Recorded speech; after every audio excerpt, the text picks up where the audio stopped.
Desde 1956, para a Ivupens, qualidade é norma obrigatória. Por isso, toda vez que você precisar de tubos pretos, galvanizados e plásticos à pronta entrega, em todas as bitolas, é recomendável conhecer propostas Ivupens, porque sua obra não pode parar.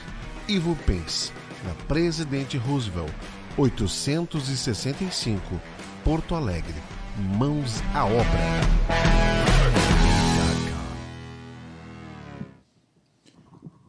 Já estamos no ar, Luiz Armando Oliveira.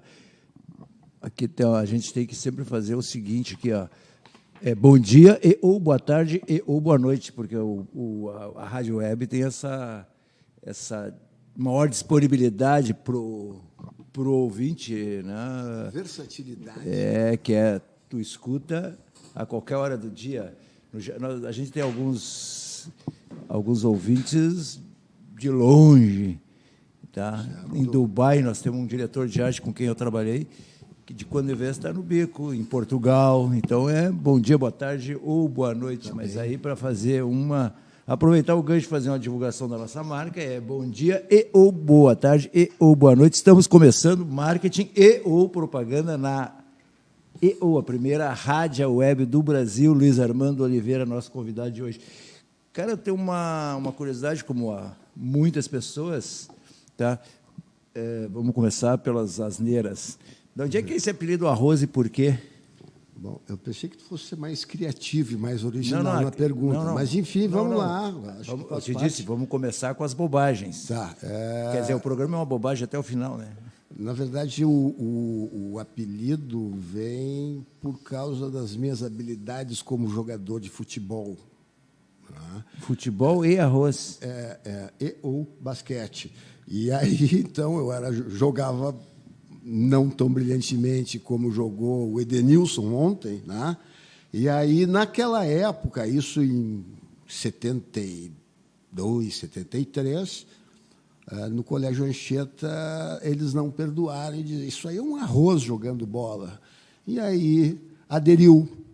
E aí colou ficou até hoje. Mas eles queriam dizer o que tu era ruim, é isso? Exatamente. Como eu sou até hoje, né? Mas eu pelo menos não desisti. Tu sabe que várias pessoas que a gente já conversou aqui naturalmente gostam do futebol e às vezes até já praticaram ou praticam ainda, né? E eu me divirto dizendo que nenhuma dessas pessoas, tu está contando a tua história do apelido porque tu era ruim, mas história ruim que nem a minha não tem. Como jogador de futebol? Como jogador de futebol. Tu conhece aquela coisa clássica do cara que não joga nada e é dono do time, compra as camisetas, etc. Dono da bola. Dono da bola. Pois eu era essa figura e ficava no banco. Sei. Porque a posição que eu gostava de jogar, tá, que era lateral esquerdo, tinha um cara que era muitíssimas vezes melhor do que eu, que é o Reinaldo, que foi sócio da Scala. Ah, sim, Reinaldo Lopes. Eu e o Reinaldo, a gente se criou ali na API, na mesma rua, distância de 2 prédios. Ele morava no IAPI ou na Coriga? Não, Coriga morava o David. Ah, tá. Que fica fazendo grife em cima do IAPI. Ele morava na Coriga. Por isso que eu faço aquela brincadeira. Sim. David, por causa do som dele, do som do nome dele em inglês, e Coriga, porque eu quero sempre ficar atento e forte e desmenti-lo. Ele nunca morou no IAPI. Ele faz um charme que é... Mas eu tenho visto isso em várias postagens tuas, né? E eu fico impressionado que uma pessoa democrática como tu faça essa segregação. Não faço segregação. Não, porque tu te referes eu me rebelo? Não, eu me rebelo? Como se for uma coisa mais... Eu me sinto ofendido. Menor. Não. Como se fosse uma coisa menor. Não, eu me sinto ofendido, porque ele não morou no IAPI. Ele poderia, pelo menos, ser honesto e dizer o seguinte: sou fã do IAPI, me criei dentro do IAPI, mas não morei no IAPI. Ele induz todo mundo ao erro. Porque todo mundo... Já várias pessoas me perguntaram por causa da brincadeira, mas por que tu implica com o cara? Eu digo, não implica, eu só estou passando a limpo essa história. E não é só com o David Coriga. Sublinhando. Sublinhando. É que ele não morou no IAPI. Pô, eu posso não ter morado na Rua da Praia, mas eu conto várias histórias divertidas do tempo da Malcom, quando se fazia o point ali na Malcom. Isso não quer dizer que eu era dono da Malcom, ou tinha loja na Malcom, ou eu morei na Rua dos Andradas. Ele induz as pessoas ao erro. Então, ele quer fazer uma coisa que é desonesta. Ele faz uma coisa querendo usufruir da grife de API sem a identificação perfeita da coisa. E aí eu fico, eu fico furioso com isso. E eu sou fiscal de API e não é só em relação a ele. Como ele é uma pessoa de muita projeção na mídia, isso aparece mais e confunde as pessoas. Eu consegui pegar um erro estes dias do ex-governador, eu estou para encontrar o ex-governador Antônio Hohlfeld. Sei. O Antônio Hohlfeld, o Paulo... Secretário da Cultura... Não, ele é o presidente da fundação do Teatro São Pedro atualmente. Eu quero brincar... Cabeça, não, um cara inteligente, eu quero dar uma zoada com ele, tá, da mesma forma como eu faço com o David Coriga. Porque uma amiga nossa, minha e do Paulo Bonova, escreveu um livro sobre o IAPI recentemente, até bem bonito, bem escrito o livro. Até estou lendo, que ela me mandou o livro, né, sobre o IAPI, porque ela morou no IAPI, ela conta a vida dela dentro do IAPI. Né? E o prefácio do livro foi feito pelo Hohlfeld, e ele cometeu um erro. Ele disse que o IAPI foi inaugurado em 1954, e eu atento, como sempre, a todas as coisas que dizem respeito ao IAPI, eu tenho que fazer essa correção. Mas como ele é um cara querido, ele já foi meio... ele já fez parte da minha família meio emprestado, porque o filho dele foi casado com uma sobrinha minha. Sei. Tá? São parentes. Somos parentes. Eu estou, a qualquer momento, eu quero achar o Antônio Hohlfeld, ou vou fazer um contato com ele e vou dizer... Amigo, encontrei um erro no teu prefácio. Veja bem. Veja bem não pode dizer aqui. Tu pode dizer o que Menos veja bem, ou então. Então é foda. Então pode. Não, aqui na EO só não pode falar duas coisas. Veja bem, e na área do palavrão tu só não pode dizer cu. Tá. O resto tu pode dizer. Ok. Não, eu vou me conter. As pessoas já me perguntaram, mas por que não pode dizer cu se pode dizer outros palavrões? É simplesmente uma questão de idiosincrasia. Essa palavra me soa muito mal no ouvido, eu não sei porquê. Tem gente que acentua ainda, fica mais pornográfico ainda. É pior ainda. Bom, então era porque tu era ruim no futebol. É porque eu era voltando ruim. ao teu assunto, eu tive essa maldição de jogar mal, queria jogar. Montei um time na Veranópolis. O Reinaldo morava no número 14, eu morava no 78. E o Reinaldo é uns 8, 10 anos mais jovem do que eu. Então, ele era bem menino, mas já jogava... O Reinaldo chegou a jogar em juvenil de Grêmio, jogava uma baita de uma... Jogava mesmo. Aquela seriedade toda não remonta isso. Eu tenho, pelo menos, esse conforto, né? Eu fiquei na regra para um cara que jogava bem para caramba. Mas depois eu tive que achar uma solução. Eu digo, sou dono dos troços, gasto meu dinheiro, não vou jogar, vou ficar no banco, vou entrar de vez em quando, vou entrar meio que na marra, porque sou dono. Aí, como o Reinaldo jogava muito, eu fiz o que todo técnico faz. Reinaldo, tu joga muito, tu tem muita bola para a lateral esquerda, vai para a meia esquerda. Eu tenho uma outra pergunta, que é uma curiosidade minha ali. Eu li teu currículo. Sim. Fala um pouco sobre essa antes, depois tu volta para falar um pouco mais da tua história, mas dá um pulinho lá na frente. O que é aquilo ali de quase 20 milhões de convites e eventos? Fala um pouco sobre isso. Atualmente eu tenho uma empresa que vende tickets, tá? Já há alguns anos, e nesse período aí que eu estou envolvido no show business, já acumulando todos esses ingressos, já se vendeu mais de 20 milhões. Tá?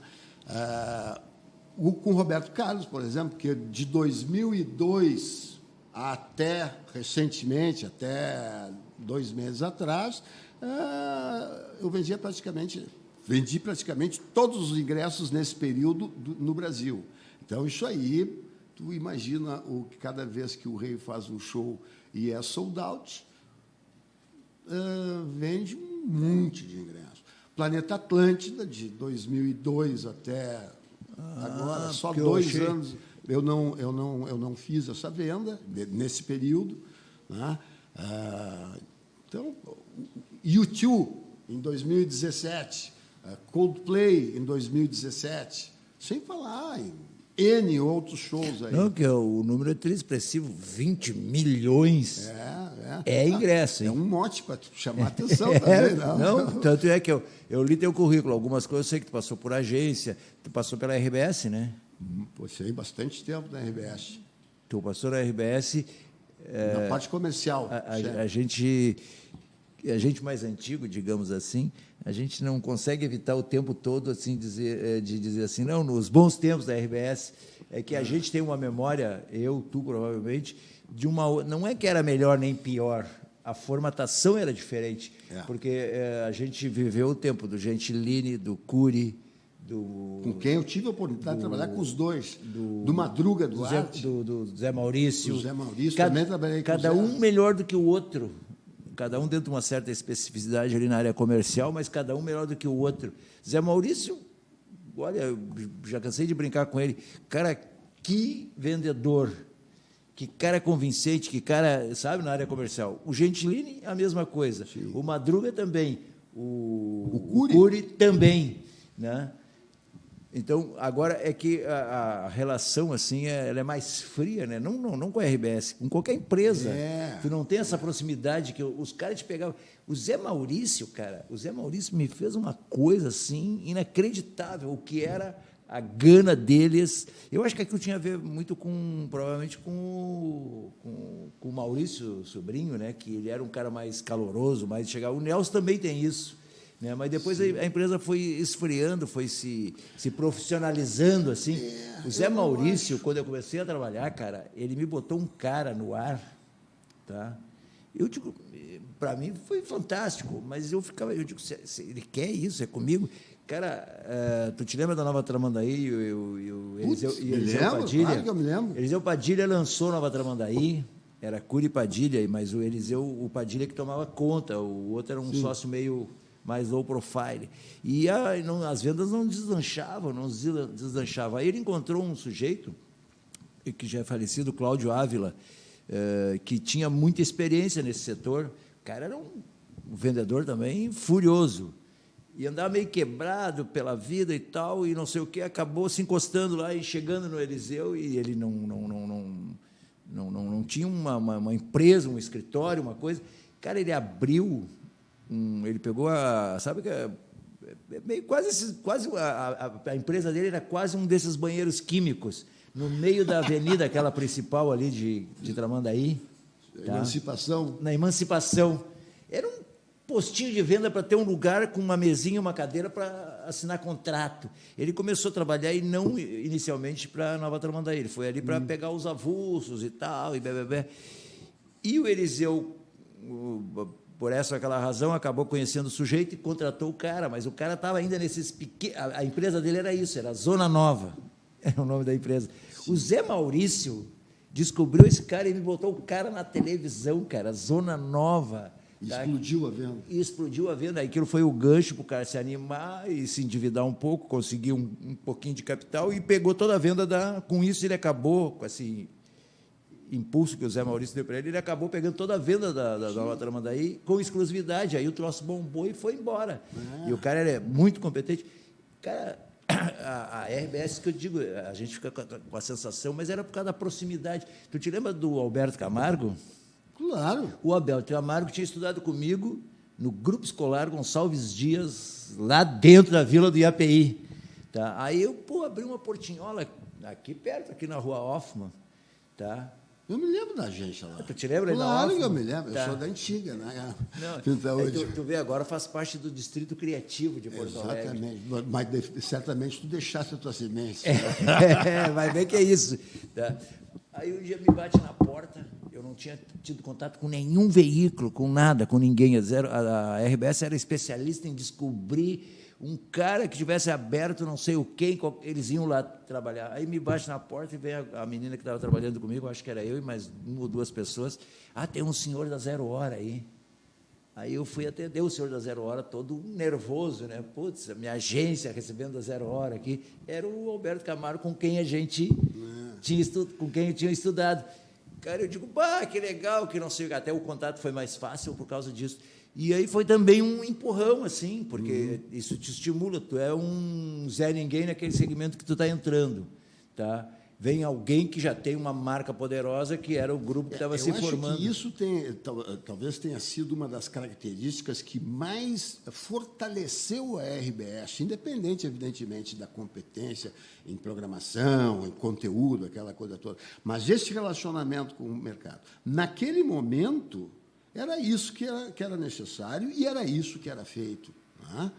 Hoje mudou, são outras premissas, entendeu? Então, a companhia, a empresa mudou. Sabe? Não sei te dizer se está melhor ou pior, não sei te dizer. Sabe? Tenho lá alguns conhecidos ainda, não muitos. Né? Nesse aspecto de relacionamento, eu acho que não é só a RBS. Eu fiz uns trabalhos para a Ativa ali, para o Dani Dubin, tá? E eles tinham uma ou duas moças tri-eficientes no telefone, cara, mas super eficientes. E o Dani sempre gostou de me perguntar algumas opiniões, além da propaganda, né? E aí, um dia, eles, encantados, num período que começou todo mundo a fazer isso, tirou as moças e botou aquele troço que tu... Quer falar com o comercial, aperta o 9, aperta o 3, aperta o 4. Quando eu vi aquilo, eu liguei para o Dani e disse, ele não faz essa bobagem, cara. Se tu ligar para a LZ hoje, tu vai ver que atendimento que tu tem na porta de entrada, que é a moça do telefone, cara. É uma moça que está lá não sei quanto tempo com o Marcos. Cara, tu já te encanta. Isso é insubstituível, não tem máquina, não vai ter robô, não vai ter tecnologia que substitua essa coisa de tu ser bem atendido em qualquer lugar, num restaurante, num não sei aonde. Isso aí fundamentou, solidificou a coisa de tu querer fazer parte do processo da RBS, do não sei o quê, porque eles te encantavam realmente. Cara, qualquer um, eu te digo, eu comecei 0 de negócios. Tá? E eles me encantaram com isso. Mas isso eu acho que é exatamente como a toalha limpa no restaurante. Entendeu? Tem que ter. Tu não pode pegar o teu diferencial no restaurante vai no restaurante do Pintaúde, porque lá tem toalha limpa. Não faz sentido. Todo restaurante tem que ter. Agora, eu acho que também tem, além de ter essa característica, né? Tinha muita competência. Né? O Zé Maurício, por exemplo, tinha na sala da cachorrada lá, os contatos, né? Várias, Silvio Silva, a mulher dele, a Rosa Magione, o Peninha, uma galera. E lá dizia assim, quem sabe faz a hora, não espera acontecer. Talvez isso seja a frase que eu consigo identificar mais com o Zé Maurício, que é aquele, vai lá e faz, negrão. Entendeu? Vai lá e vende. É isso. Tinha que vender. Não, tudo bem, tu tem que ser amigo do cara, tu bate nas costas, conhecer, mandar flor quando nasceu o filho, aquela coisa toda, mas tem que vender também. E depois isso que a gente está falando, enaltecendo, além dessa coisa que compunha esse relacionamento, era a competência deles. O Zé Maurício tinha um olho, cara, coisa da intuição. Ele, durante muito tempo, fez umas trocas comerciais com o Ingo, te lembra o Ingo da gente? Claro. Né? Então, repassava negócios e tal, aquela coisa normal nesse tipo de atividade, né? de segmento, dessa parte da relação, que é a área comercial. E um dia eu fui lá, eu digo, pô, Zé Maurício, tu vive me elogiando, dizendo que eu sou o cara, pô, me dá um desses clientes para mim. Isso aqui ele me respondeu na hora, assim, no ato, não vou te dar cliente nenhum, Pintaúde. Teria enfático como ele era. Tá? Eu digo, mas como assim, compadre? Por que não? Se tu diz que eu tenho qualidade, tu vai me repassar clientes, esses caras vão ter qualidades, eu vou atendê-los bem. Tu não vai atender ninguém bem. Nenhum desses clientes. Tu tem um tipo e um perfil de trabalho que, em Porto Alegre, ele fez uma figuração, tu deve ter no máximo 6 clientes que tu tem que pesquisar. São pedras preciosas tipo o Silvio da gangue.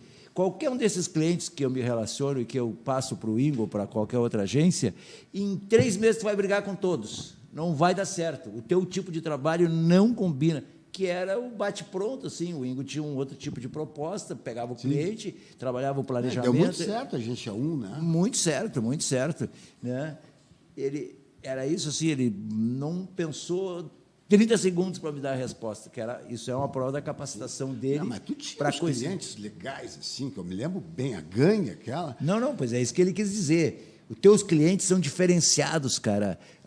Várias vezes, eu acho que não passa programa aqui que eu não cite o Silvio como exemplo de anunciante que sabia o que era o produto criativo e que sabia fazer a relação custo-benefício e quanto ele ganhava com aquilo. Tá? E ele sempre teve participação do início da nossa relação até o fim no trabalho criativo. Ele, o Jamil, embora homem, embora sempre tivesse sido pessoas de características completamente diferentes, mas eles tinham uma coisa do olho, da intuição. Isso é bom. Acertasse bem nas duas. Bem. Acertei a mão de cara, assim, né? De cara. Os dois motes dessas empresas são lembrados até hoje, foste tu que criaste. Eu me lembro que antes da gangue entrar para a tua agência, ela foi atendida diretamente pelo Eugênio. Te lembra do Eugênio? Sim. Então, o Eugênio foi lá, encontrou o Silvio, não sei o que, e trouxe para Zero Hora. Porra, tá aqui com o cliente, aqui, vamos fazer uns anúncios. Nós começamos, nós mesmos, a criar uns anúncios de uma coluna por 5, que era o tamanho mínimo que aceitava na Zero Hora, e colocado na página 3, sempre. Dava um jeito e colocava na página 3. Mas não foi muito longe, evidentemente. Aí, logo em seguida, tu conquistaste o cliente. Então, o Zé tinha essa capacidade, assim, aliás, eu não sei que idade o Zé está, mas ele seguramente é um pouco mais velho do que eu. Ele está triativado lá em São Paulo. Completamente. Eu volta e meia cruzava com ele lá em São Paulo. Eu estava morando lá, estava dividindo entre Porto Alegre e São Paulo, e agora faz aí um mês que eu estou de volta. Tá, tu tem uma empresa, então, na área do business, de entretenimento. De entretenimento. O meu negócio é vender ingressos. Eu tenho uma plataforma de venda de ingressos e a gente faz a venda de ingressos para espetáculos. Porque agências que tu passaste, que tu foi sócio, dirigiu... Eu passei... a primeira agência que eu trabalhei foi a Símbolo. Eu peguei como assistente de produção eletrônica sem nunca ter visto tu trabalhou um fotograma. Tu trabalhou com o Foguinho? Antes do Foguinho. Eu trabalhei antes do Foguinho. Eu trabalhei com o alemão Frelich, te lembra dele? Ele era o produtor eletrônico. Fiquei um pouco tempo lá com ele, e daí ele saiu. E eu, com 2, 3 meses de casa, de assistente de produção eletrônica, eu passei a produtor eletrônico. Mas a função, evidentemente, era mais fácil naquela época, né? Mais fácil dentro de umas, né? Mas daí... Tu te lembra do Carlos Couto? Do Couto, claro. Claro. O Couto fazia uma engenharia com gilete, cara, e acertava sempre como que ele fazia aquilo. Mas onde é que o Couto trabalhava? O Couto trabalhou em várias produtoras de áudio importantes, né? Então, por exemplo, tu queria mexer um pouquinho num determinado pedacinho do spot, ele no olho ia lá e cortava com a gilete. Sim. Tu botava aqueles fones de ouvido e ficava girando aqui os carretéis até achar o ponto exato de corte. E era ele e o Fontela. Os dois. Aldo Fontela? Não, o outro Fontela. O pai do Aldo? Não, como é o primeiro nome dele? É um outro maluquinho aí, amigo nosso aí, também que ainda é, né? Tão competente quanto o Couto nessa coisa. Na verdade, isso aí é mais... Aí sim, a gente estava elogiando a RBS, achando, porque tem relacionamento, e relacionamento é insubstituível. Essa coisa da gente lembrar do papel manteiga, do não sei o quê, do diretor de arte, sim, isso aí é sessão nostalgia, né? Sim. Porque agora trabalhar com a máquina é muito mais... Tu sabe que produtivo. Agora eu estou falando sobre isso sem nenhum pudor. Antes eu tinha essa preocupação. Mas eu vou passar uma impressão de velho se eu ficar relembrando o passado. Dane-se, cara. Nasceu meu neto faz 15 dias, aí eu assumi a minha velhice. Sou vô. Eu sou vô e vô é velho.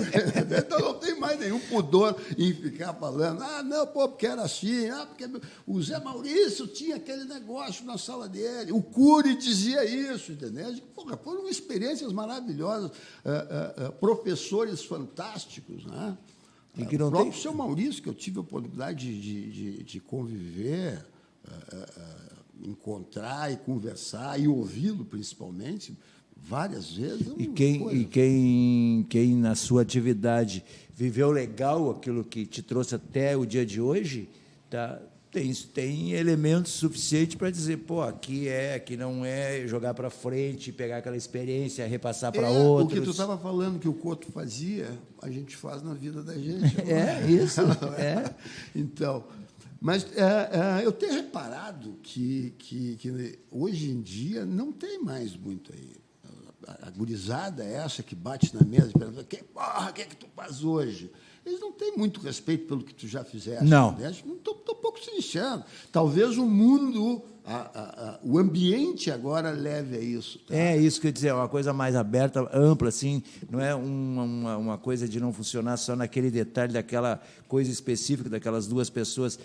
As pessoas, de um modo geral, né, essa coisa da atenção, que a gente estava falando do relacionamento da RBS com o mercado, que era feito de uma forma extremamente eficiente, no todo, assim, né, essa coisa, a gente vê exemplos do dia a dia bem trouxas, que é, por exemplo, muita coisa se atribui, não, porque a tecnologia mudou, que o comportamento, que a pessoa mais jovem. Não é isso, cara. Não é isso. Tem uma outra coisa maior que é, por exemplo, tu já reparou, isso deve fazer o quê? Uns 5 anos que eu reparo, as pessoas não deixam mais tu sair do elevador, cara. Tu já reparou isso? Tu vai sair do elevador, as pessoas estão querendo entrar. Eu já tive várias vezes necessidade de dizer para as pessoas: espera só um pouquinho, tu não aprendeu no colégio que não cabem 2 corpos no mesmo lugar? Cara, eu estou dentro do elevador, o elevador parou, deixa eu sair, depois tu entra. Parou o elevador, as pessoas vão se empurrando e vão entrando. É o tipo de comportamento que leva a essa conclusão. Em algumas coisas, elas eram melhores nesse período aí que a gente está relembrando. Não, mas aqui no Brasil, a gente vive, por incrível que pareça, no meio de uma selva ainda, né, Pinta, hoje. Tu vê, em qualquer lugar que tu vai, e tu é uma pessoa viajada, tu entra num metrô, tu vai ver que as pessoas estão saindo, deixam os que estão saindo saírem, para depois tu entrar. Isso é uma coisa lógica. Óbvia. Óbvia. Do elevador, né? Que eu te falei. É a mesma coisa do elevador. Pô, espera sair. Tá? Eu não estou nem exigindo aquela coisa, estou querendo que se estabeleça aquela coisa da pessoa, quando parar na escada rolante, pare do lado direito, que também é uma coisa meio óbvia, mas não vamos chegar a esse requinte. Mas esperar sair para o cara entrar... É o mínimo. Porra! É o mínimo. A Símbolo foi a primeira agência que tu... A Símbolo foi a primeira agência que eu trabalhei. Tu estava fazendo faculdade, foi estágio? Não, eu estava fazendo faculdade, sim, eu estava fazendo administração de empresas. Antes eu estava estudando, antes de fazer administração, eu fui fazer oceanologia lá em Rio Grande. Passei no vestibular de cara e fui morar em Rio Grande, no cassino, e eu surfava, aquela coisa toda, e achava o máximo. Aí... Tudo bem, as aulas começaram em março, quando já não tinha mais movimento de verão, né? As bageenses, as pelotenses, as santavitorienses, lá, maravilhosas, lá, foram para suas casas, e aquilo virou quase uma cidade fantasma. Aí eu comecei a ver que a depressão me pegava pela solidão. Aí eu fiquei uns 6 meses lá e voltei para Porto Alegre, fiz vestibular para administração, e aí passei. E aí, comecei a trabalhar em janeiro, fevereiro, na Símbolo, como nessa posição de assistente de produção eletrônica, fazendo administração. E aí, gostei da atividade e achei que tinha que fazer comunicação. Daí, troquei a administração por comunicação na FAMECOS, a mesma faculdade que te formou. Tu sabe que a Símbolo também, eu tenho uma coincidência, você está falando da Símbolo. Eu acho que o primeiro anúncio que eu vi na minha vida, assim, que realmente me fez a cabeça, foi um anúncio da Símbolo. Ah, é? Quando a Símbolo abriu, tá? Foi uns 5, 6 anos antes de eu terminar a faculdade, eu nem tinha entrado ainda para a faculdade, foi em 1970, tinha morrido a Janis Joplin e o Jimi Hendrix, tá? Síndrome dos 27. Com os 27 anos. E, na época, também em 69, completou agora 50 anos, tinha acontecido o Woodstock. Então, era comum os bottoms, tá? Que codificavam aquele comportamento, a juventude, o novo momento, os anos 60, a ditadura, chegada dos anos 70, aquelas coisas todas da época. E aí eles abriram a Símbolo e fizeram um anúncio de página para anunciar. Tá? E, com esta palavra, a pessoa que fez ali, foi competente, fez o seguinte anúncio, que depois a Símbolo nunca se caracterizou exatamente por ser uma agência criativa, mas aquele primeiro anúncio deles me tocou pra caramba, porque tinha tudo a ver comigo. Eu devia ter 19, 20 anos, vinha daquela história dos anos 60, e Beatles e Rolling Stones, eles me estouram a página e botam assim, era um all-type, um letrão imenso, acho que um corpo 36, assim. Sim. Os inconformados usam um símbolo. Mas tu estava trivivo de usar bottles e coisa desse tipo. Era olhar e tu tinha plena identificação com aquilo, né? Os inconformados usam o símbolo. Aí dizia aqui, se você não está satisfeito com a sua agência, troque, não sei o quê, e avisava que estava abrindo uma agência, símbolo, não sei o quê. Cara, eu fiquei maravilhado com aquilo, assim. Eu digo, que coisa fantástica, que ideia, que cabeça. Eu não me lembro quando a Símbolo abriu, eu entrei lá. Foi em 70? Foi em 70? Foi entrei um pouquinho. lá. A escala é a última das antigas que está em pé, que está viva aí, é de 73.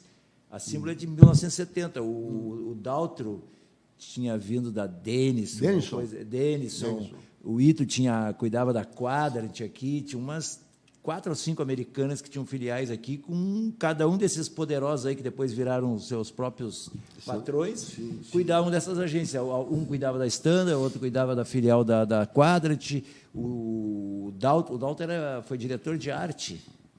Tá? E diretor de arte, ele foi para... Eu acho que ainda na Denison ele foi diretor de arte, aí ele virou empresário, abrindo a Símbolo com sócios que eu não me lembro mais quem eram agora. Quando eu entrei lá, um dos criativos era o Caio Batista, meu querido amigo até hoje, apesar de ter posições humanistas muito bem claras, assim, e eu ter lá minha liberdade pairando, né?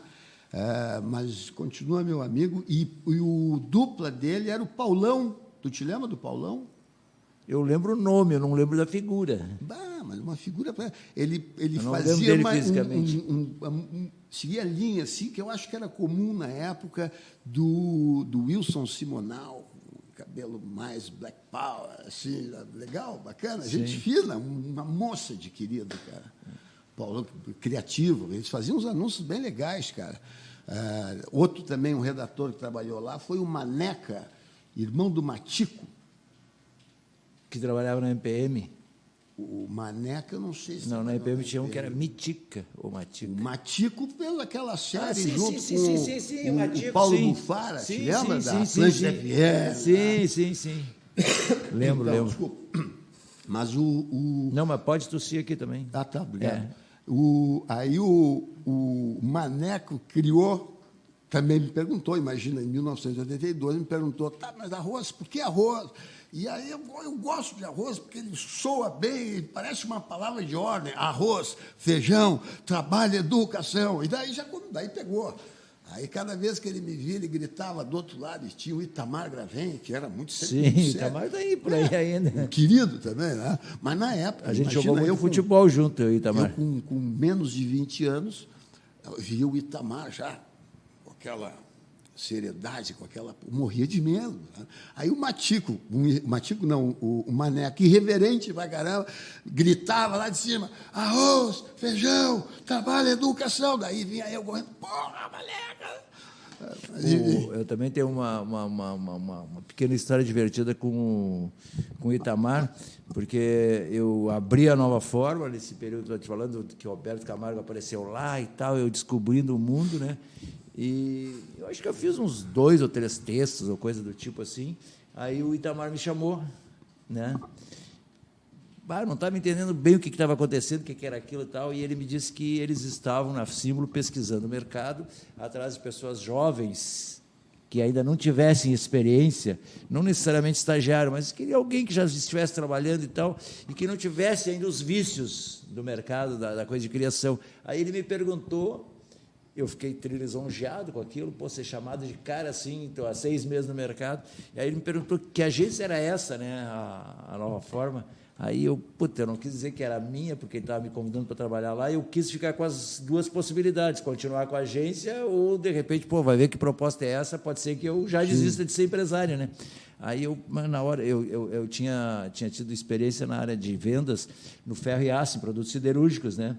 Aí eu peguei na hora, improvisei e disse para ele, não, cara, essa agência é o seguinte, uns 3 ou 4 empresários me acharam, precisavam de alguém para trabalhar com marketing ou propaganda, e me convidaram e montaram uma agência para que eu dirigisse. Improvisei ele na hora. né? E, no fim, talvez por causa disto, acabou não saindo nada. Mas eu comecei, desde então, a ser amigo do Itamar. Tu me perguntaste que agência eu trabalhei. Além Eu já ia te perguntar a SEG depois da Símbolo. Eu saí da Símbolo, fui para o SBT, fui para Veículos direto, fiquei no SBT. A TVS tinha aberto fazia pouco tempo, e eu fui trabalhar lá com o Frois, com o Eugênio e com o Hermano Mantesi, e o gerente era o Júlio César Ponte. Lembra do Julinho? Só de nome, também não me lembro da figura. O Julinho é uma figura. Eu me lembro do Frois. Nós chamávamos ele, Frois também, muito reverente, chamava ele de Tordilho, porque ele naquela época já tinha o cabelo meio grisalho. E aí nós trabalhei ali um período, e daí fui para a RBS. Fiquei 5, 6 meses no SBT e daí fui para a RBS. Aí tu ficou um tempão lá. Aí eu fiquei na RBS até 87. E aí, bom, aí tive uma série de passados. Aí voltei para a agência, com uma agência minha, né, que existe até hoje, que eu só saí, que é a Compacta, que é do Jairo. O Jairo, o Cal, que hoje saiu do mercado, e eu. Nós três. Mas a Compacta está funcionando ainda, né? Tá, mas daí eu saí. Eu sei porque esses dias eu fiz um semi-free. É um trabalho que depois não vingou, era uma prospecção. Fiz para o Ruivo, para o Alexandre. Sei. Tá. Meu amigão. Ele está aqui na Álvaro Chaves, número 40 ali. Eu não com a sei, RS Brasil. Eu encontro ele, por incrível que pareça, nós sermos amigos, eu encontro ele muito mais ali no... Como é que chama aquele paradouro que tem ali no final da freeway, no início da estrada do mar? Sim, sei. Sabe como é que é? O nome da cidade, aquela que tem ali, Maquiné. Maquiné. Eu encontro mais o Ruivo no Maquiné do que aqui, porque a gente vai para Santa Catarina, ele vai para... Ele tem uma casa lindíssima na Ferrugem, no Morro da Ferrugem, e eu tenho uma casa em Ibiraquera. Então, nós nos cruzamos. O Alexandre... Não lembro nem onde é que a gente se cruzou, mas faz um mês, 2. Aí a gente conversando tal lá, ele lembrou dessa minha expertise na área de criação, e ele estava fazendo uma prospecção lá e tal, e a gente fez uma combinação. Eu até criei. O trabalho saiu um trabalho super legal, acho que mais ou menos lembrando do Zé Maurício, talvez inadequado para... Eu não conheci o empresário porque eu não fui apresentar. Eu criei a campanha e entreguei para o Alexandre, e ele foi apresentar, né? E ele disse que o cara nem olhou direito. Se não olhou direito, já sei. Aquilo é o olho do Zé Maurício. Era um trabalho inadequado para aquele tipo de empresário. Ele não ia olhar um trabalho criativo, tá? Mas era muito bom o trabalho. Tá? E aí até ele me pagou lá uns tostões lá. Ele já combinou, não. Tu faz o trabalho e me diz quanto é que é o teu preço. Se eu pegar o trabalho, aí eu vou te pagar o preço que tu queres. Se o cara não quiser, eu vou te pagar uma coisa qualquer aí para compensar, né? Sei. Alexandre Rui, mas ele está com bastante cliente ali, eu acho, bastante faturamento, acho. Eu não sei RS Brasil. RS Brasil. Um cliente dele é o Assum. O Assum é cliente dele. Ele está há bastante tempo. Há muito tempo. Há muito tempo. O Ruivo foi associado meu na Compacta, ou seja, ele tinha alguns clientes que ele atendia, e a agência dava estrutura para ele, coisa que funcionou muito alguns anos atrás, né, Pintaúde? Esse modelo. Assim. Aí, depois da Compacta, tu foi para esse negócio do... Não, depois da Compacta, eu fui trabalhar com o Caetano, na Método. Que eu acho que também existe ainda, faz tempo que eu não vejo. Eu acho que existe. Eu falo pouco, lamentavelmente, falo pouco com o Caetano, que é uma pessoa muito querida. Ayrton Córdova Conze. Ayrton Córdova Conze. Que de Caetano ele não tem nada. Sabe por quê? Tu falou antes aí do Paulão, que tinha um Black Power tipo Simonal. O Ayrton ganhou esse apelido, ele era da minha turma. Eu estudei com ele e com o Boa Nova, na mesma turma. Ele ganhou o apelido de Caetano na faculdade, por causa do cabelo que ele usava. Sim. Né? Ele até lembra um pouco assim. Debaixo dos caracóis dos teus cabelos, diria o Roberto Carlos para o Caetano Veloso. E o Caetano, lá na época, nos anos 70, usou o cabelo bem grande, como o Caetano usou ali no começo, no final dos anos 60, ali em 67, ele estava com o cabelo grande. Quando ele foi em Cano, foi exilado. No tempo da Alegria. E aí a gente entrou na faculdade em 71 e a gente saiu em 74. Ali ele ganhou o apelido de Caetano. Depois, eu acho que ele achou aquilo simpático, simplificou, porque Caetano parece uma coisa mais fácil de a pessoa se comunicar. Eu tenho... Tu estava falando essa coisa do arroz, do apelido, da coisa. Sempre quando eu crio um nome, uma coisa, tu tem que ter sonoridade, a ênfase, é que nem aqui. E-o. É uma coisa sonora, forte, né? Arroz é uma coisa... simples, forte, sonora, é bom de dizer. Inesquecível, eu diria. Ousaria dizer. Eu acho que o Caetano se encantou com essa história, assim, bateu e a galera toda Caetano para lá, Caetano para cá, e disse, vou virar Caetano. Aliás, Caetano é o meu guru, está vendo aqui? Eu não sei se aparece na câmera aqui. Eu estou vendo lá em cima. A letra da Alegria, Alegria. Alegria, Alegria. Eu já contei a história dessa, porque isso está aí várias vezes. Eu era... para os padrões da época, pelo que eu me entendo hoje, um sujeito completamente contrário do que eu sou hoje. Tá? Ah, é? Mas tu era de direita? Absurdamente de direita. É mesmo? Absurdamente de direita. Absurdamente Fizesse de direita. ao contrário, então, do que o Bob Fields falou em certa época, que quem não for comunista aos 18 não tem coração, e quem continua sendo aos 40 não tem cabeça. Né? Não, eu era... Se fizesse ao contrário. Cara, eu era... E quando eu ouvi pela primeira vez, foi no Festival da Record, Alegria, Alegria, cara, minha cabeça fez assim, ó, trim, em tudo, hábitos, meu relacionamento com o mundo, com as mulheres, com tudo. Eu me lembro que eu trabalhava na Júlio de Castilhos. Cara, eu passei um dia depois, o festival era à noite, eu ouvi aquela música assim a primeira vez, e papo de guitarra e não sei o quê. Inclusive, a partir dali, eu também virei um pouco o meu olho da música do rock and roll para a música popular brasileira. Comecei a prestar atenção na música popular brasileira. Sim. Eu passei o dia todo, assim, eu digo até hoje, meio que levitando e tentando cantar de novo. Passei assim, eu me lembro que eu era office boy, fazia serviço de rua, entregar papel, envelope, pedido de compra, assim, né? Eu passei o dia cantarolando com aquela música me fazendo a cabeça. Eu levitava, cara. Eu era preto, fiquei branco, completamente. Eu era branco, fiquei preto, completamente. Eu tive um choque, parece que alguém me botou o dedo na tomada e... Muda, Roberto Pintaúdi, muda. Tá, e que agências tu trabalhaste antes da Nova Forma? Eu não trabalhei em agência nenhuma. Ah, tu sempre trabalhaste, tiveste a tua agência? Eu tive uma coisa engraçada, eu fui para a faculdade, marketing e ou propaganda, entrevistando Luiz Armando Oliveira ou Roberto Pintaúdi. Ou Roberto Pintaúdi. Na verdade, quem está perguntando sou eu agora. O Edgar Ferretti depois vai me mandar eu acho bárbaro o Edgar Ferretti. Um bilhete atrevido dizendo que eu falo demais. Viu? Não, eu fiz uma coisa, eu fui trabalhar como office boy num escritório de prestação de serviço. Tá? E aí fiquei ali eu fazia isso, fazia aquilo e tal. E aí eu fui para a faculdade de comunicação e eu queria, na verdade, ser jornalista. E eu tinha uma ideia, eu queria ser um jornalista, assim, tipo, digamos, Luiz Fernando Veríssimo, tinha uma coluna, então eu tinha uma ideia assim, eu vou fazer a faculdade, vou terminar a faculdade, vou bater num jornal e os caras vão me dar uma coluna para eu escrever. Barbada.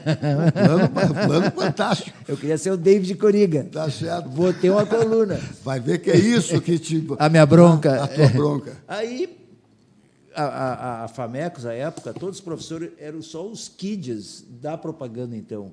Sérgio Gonzalez, o Vanderlei Ruivo, o pai do Alexandre. É só essa galera. Tá? Pô, o cara da produção, o Jim Pompeu, o Cama, que faleceu há pouco tempo. Luiz Augusto Cama. Pô, só... Né? E aí tinha aquela coisa que tu fazia 1 ou 2 anos, depois tu fazia a opção da especialização, né? Sim, aí uma das 3 áreas. Aí entrei para o jornalismo, digo, vou ser um jornalista bacana, eu faço a faculdade e alguém vai me chamar e dizer, está aqui a tua coluna, pode escrever. Aí quando eu cheguei na faculdade, eu comecei a me decepcionar um pouco assim com coisa do jornalismo. De ouvir opiniões de terceiros e tal. E aí comecei a ouvir falar de mala direta, de não sei o quê, de não sei o quê. Eu digo, putz, mas é parecido com o que eu faço, onde eu trabalho, não sei o quê. Pulei a cerca, vim para a propaganda.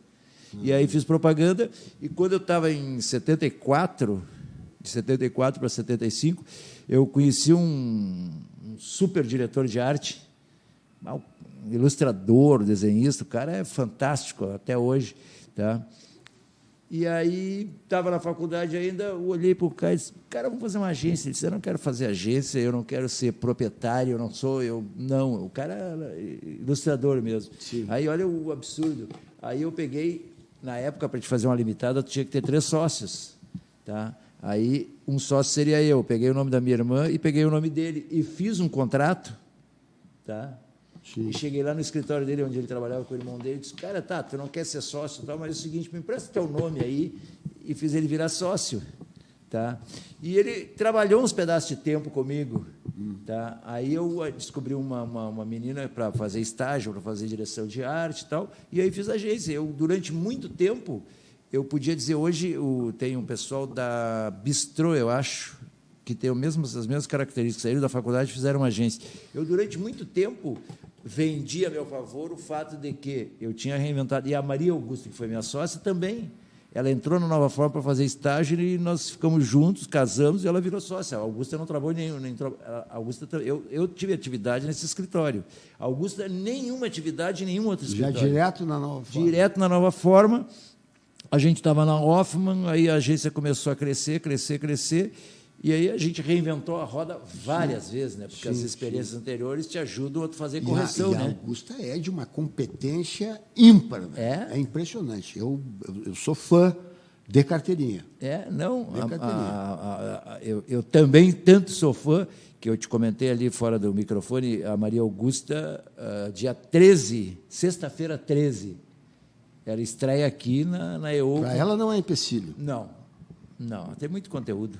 Muito conteúdo. E é uma ideia que ela tinha 20 anos quando ela teve essa ideia. Ela vivia dizendo, esse nome que vai ser o nome do programa dela, é o Pli de Soaçã, mais de 60. Ela teve essa ideia quando ela tinha 20 anos, ela disse, quando eu tiver 60, eu quero ver como é que serão as pessoas de 60, não sei o que e tal. E aí a Rádia, tá? Procura abrir o espaço maior possível para a voz feminina aqui, né? A Augusta vai entrevistar pessoas de 60 anos, que hoje é essa coisa da longevidade, para o quê? Para saber do preconceito, dos netos, da comida, da academia, do não sei o quê.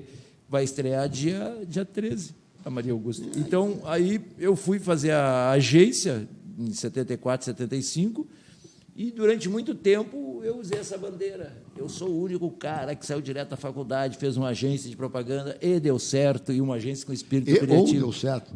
Ou deu certo. Não, até deu certo. Na verdade, as pessoas, as pessoas perguntam por que a Nova Forma foi interrompida.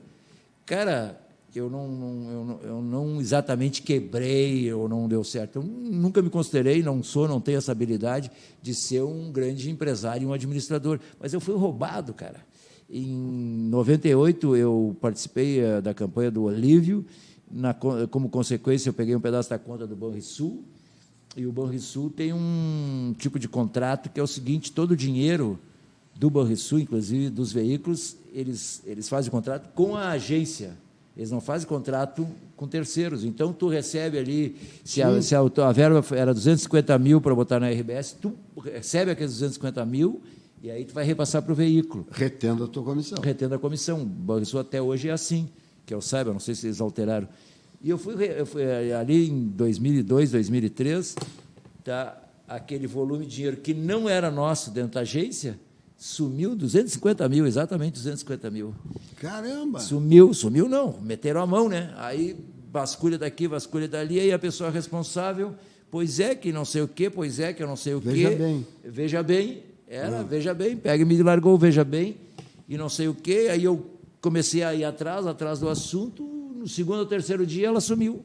Me deixou um bilhetinho, desculpe se eu cometi algum erro, não sei o quê, e sumiu, e o dinheiro sumiu. Aí o que eu fiz? Inexperiente, né? Me atirei nos braços de banco. Fui para... Eu tinha conta corrente com o Banco do Brasil e com a Caixa Econômica Federal. Tá? Pô, dinheiro de terceiro, cara. Aí fui lá no banco, tirei 50 paus num e 50 paus nos outros para amenizar os compromissos imediatos. Eu calculei assim, bom, pego esse dinheiro, eu tenho que pagar 250 aqui, tá, não sei o quê, mas isso é a médio prazo, então acerto aqui, fico...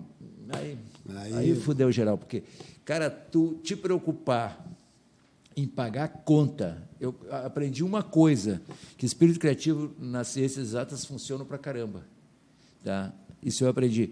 Mas tu tirar dinheiro para pagar conta de terceiro, dinheiro que não era teu, que sumiu, que não sei o que não sei.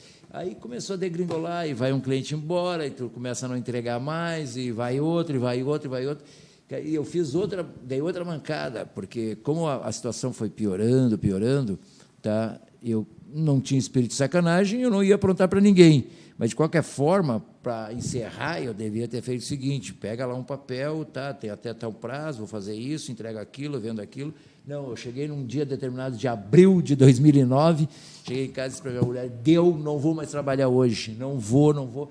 Atirei os troços para cima, literalmente, atirei os troços para cima, peguei os computadores, dei 6 de presente para um cara, 3 para o outro troço, assim, fechei assim, sem olhar papel, sem coisa nenhuma, literalmente. Eu tenho um conhecido meu, que foi sócio daquilo que eu contei aqui, do cara da Nova Tramandaí, que eu relembro, que era um picão de marca maior, ele tinha um Maverick, em determinada época estava atolado de compromisso, e vinha vindo de Santa Catarina, e ele tinha te lembra aquelas pastas tipo de James Bond, aquelas...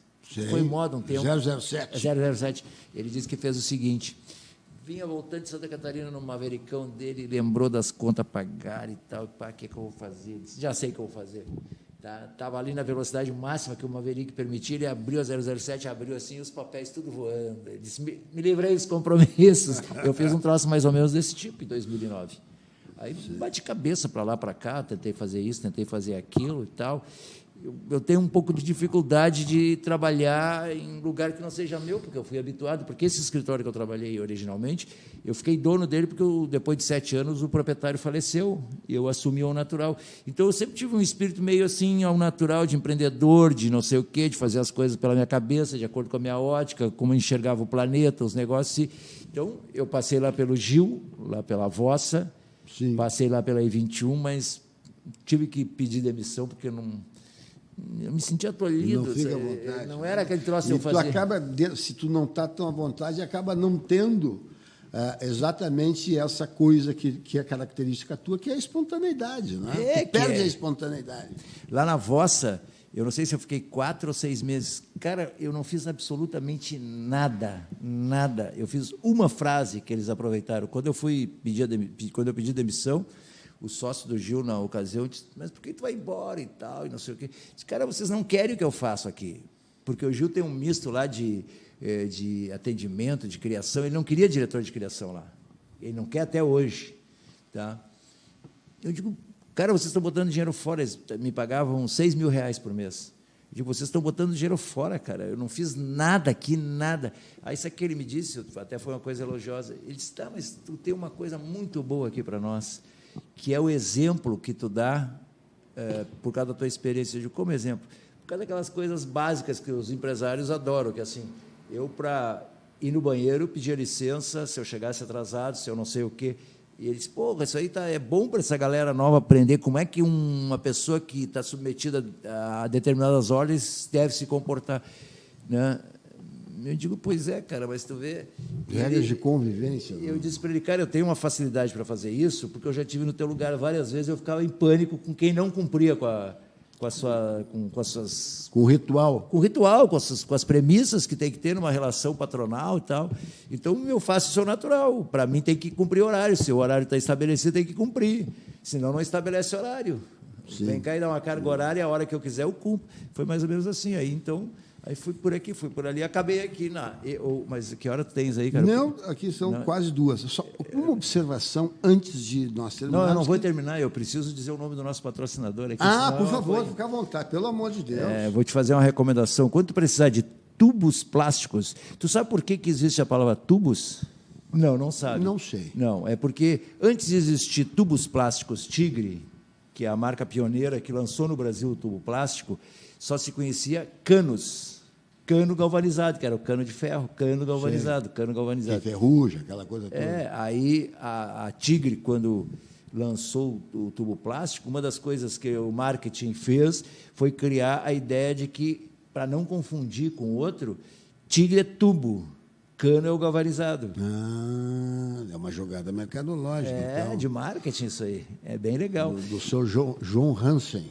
E o maior distribuidor de tubos Tigre, o primeiro empresário que acreditou no tubo, desde 1956, eu não sei quando é que a Tubo Tigre foi fundada, mas ele foi o pioneiro aqui no Rio Grande do Sul, foi Ivo Pentes.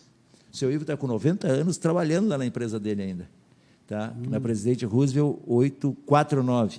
E ele tem um mote legal que é o seguinte: hoje tem muita concorrência que trabalha em consignação com o estoque da fábrica. Então, tu tem uma empresa de engenharia, tu precisa X determinado tipo de tubo, bitola lá, tu vai lá e faz o pedido e o cara manda para a fábrica. Mas ele não pode te garantir que vai demorar 15 ou 20 dias. E se estourar o caminhão na estrada e o buraco e não sei o quê, não é só a fábrica entregar pontualmente, tem as outras coisas que ele não pode prever. Claro. E o Ivo Pentes oferece esse diferencial. Todas as bitolas, ele mantém em estoque regularmente à pronta entrega. E eu cometi um erro várias vezes aqui, eu queria enfatizar que ele dispunha à pronta entrega, e eu brincava aqui, a Rosa, eu dizia assim, à pronta entrega com crase, não tem crase. Claro que não, Pedro, pelo amor Mas eu ainda de Deus. eu ainda fazia com a mão aqui. Sei. Eu brincava, o cliente me exigiu que eu diga que ele tem toda a linha de tubos de meia polegada a 8 polegadas, a 12, com crase, à pronta entrega. Pô, dei essa rateada várias vezes até eu me... Não, mas peraí, vamos falar. Isso, não, podemos contestar, por favor. Então me ajuda. Então, tu poderia substituir a pronta entrega ao seu dispor. Se tu consegue botar ao seu dispor, aceita a crase. A pronta entrega. Vamos abrir. No próximo programa, quando a Márcia Cristófilo estiver aqui, que ela nos abandonou hoje, eu vou reabrir essa questão. Mas eu acho que é uma coisa meio polêmica. Eu acho que ia falar qualquer coisa aí. Cabe recurso. O que eu quero te dizer é o seguinte: tu falaste da símbolo que viste, aquele anúncio que te marcou. Um anúncio que me marcou de agente de propaganda foi quando a Estanda saiu lá de onde ela era e se mudou ali para José Bonifácio, entre a Igreja Santa Terezinha e o Colégio Militar, e publicou um anúncio: a Estanda agora está entre a cruz e a espada. Eu lembro. Porra, te lembra? Esse anúncio é do Cama. É do Cama? Do Cama. Cara, eu acho isso aí, a sacada cheia de interpretações, assim, a multiplicidade de interpretações. Eu acho bárbaro, acho uma coisa inteligente, e uma das coisas que sempre me cativou na propaganda, seja ela de televisão ou impressa. Tu vê uma coisa curiosa, né? A gente fica relembrando a área profissional. Eu vi um anúncio da Símbolo que o mote era a palavra "os inconformados usam símbolo". Antes de eu ouvir... Não, eu já tinha escutado Caetano Veloso. Sim. O Caetano... Ali teve uma campanha assim, mais ou menos, ou o S-Top, qualquer coisa assim, por aí, nessa época que tu está falando. Então, de certo, provavelmente eu deveria já ter, provavelmente não, certamente, eu já carregava comigo alguma semente de uma ideia de rebeldia, de sem dúvida. Me virar contra o inconformidade, contra o establishment, como se usava a palavra, se usava na época essa palavra. Então tá, nós tivemos conosco aqui hoje no Marketing ou Propaganda, sem a presença de Márcia Cristófoli. Alô, Márcia, o que aconteceu, Márcia? É a primeira vez que tu desaparece, Márcia. O programa ficou pela metade, Márcia. Nós vamos ter que convidar outra vez o Luiz Armando Oliveira, popular Arroz, para o mercado de comunicação, para ele ser entrevistado também pela tua pessoa. Marketing ou Propaganda num oferecimento de Ivo Pentes. Tá? Tu pode falar mais alguma coisa para a gente se despedir aí, Arroz? Eu acho que o grande conteúdo quem tem é tu, então, hoje. Para mim é um prazer aqui, eu adoro te escutar, mesmo que quando tu convida algumas pessoas, eu fico louco para ouvir o que essas outras pessoas têm para dizer, mas tu... Tu sabe que eu fico brincando com a Márcia aqui, né? Tu adora a tua própria voz, isso é um... Não, algumas pessoas se divertem dizendo: não, tu fala demais, para de falar e tal. Aí um dia, eu me divertindo aqui com a Márcia, eu disse: então tá, vou ficar quieto. Aí veio uma pessoa que falou de um assunto que eu não podia falar, porque eu não conhecia nada do que ela estava falando, era meio ambiente. Meio ambiente, né? Aí eu fiquei quieto e a Márcia chamou a atenção. Aí como é o nome dele? O diretor de arte, me escapou agora. Me deu um negro. Me deu um preto. Sei. Newton Bento. O Newton Bento disse que eu não poderia ficar quieto no programa porque eu era o caos. O Newton Bento eu não conheço ele só de nome ele trabalha no... Ele está em São Paulo. Em São Paulo, Rio, diretor de arte. anos já. Ele faz parte daquela mesma leva ali do pessoal que a última passagem deles aqui por Porto Alegre foi pela DCS, ele, o Giba, o Renato Conrad, aquela galera toda que depois foi embora para São Paulo ali de começo de 90 para frente, né? E aí ele ficou se divertindo, brincando, disse, não, Pitaúdi, tu fica quieto, aí o programa não funciona, tu é o caos, tu tem que complicar aí nesse programa. Mas, de qualquer forma, foi um prazer e estou à tua disposição para quando tu me chamar de novo, eu adorei. Aparece sempre, a gente fica feliz ali. Na verdade, essa rádio, além de querer ser a voz feminina, tá? A gente quer também trazer assim, informação, experiência, história das pessoas, principalmente nesse programa aqui, que tem a ver, marketing ou propaganda, tem a ver com comunicação, que é o que a gente quer que as pessoas percebam aqui uma informação da história, do que acontece hoje. Nós, na verdade, ficamos falando mais do passado, mas a gente normalmente traz pessoas aqui que fazem projeção em função dessa modificação, essa transformação que não é a propaganda, o planeta está sofrendo com uma coisa digital, né? Sim. Que é a nova revolução. Tão importante quanto foi a industrial, quanto foi a comercial. Esses dias eu tentei formatar uma resposta. O que foi que eu disse? Eu comparei a internet com Gutenberg e a descoberta da imprensa, né? É a mesma coisa, né? O cara mudou, porra. Ele inventou a imprensa lá, inventou os tipos móveis, não sei o quê, passaram-se a ter livros, não sei mais o quê, que foi registrando todo o conhecimento do ser humano de uma forma mais acessível para todo mundo, né? Assim é a internet, né? E essa galera que hoje está nascendo já debaixo desse novo momento. Então é isso, marketing e ou propaganda volta segunda-feira. Tchau. Tchau.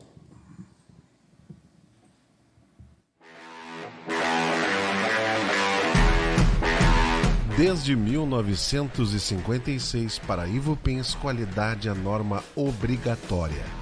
Por isso, toda vez que você precisar de tubos, pretos, galvanizados e plásticos à pronta entrega, em todas as bitolas, é recomendável conhecer propostas Ivupens, porque sua obra não pode parar. Ivupens, na Presidente Roosevelt, 865, Porto Alegre. Mãos à obra.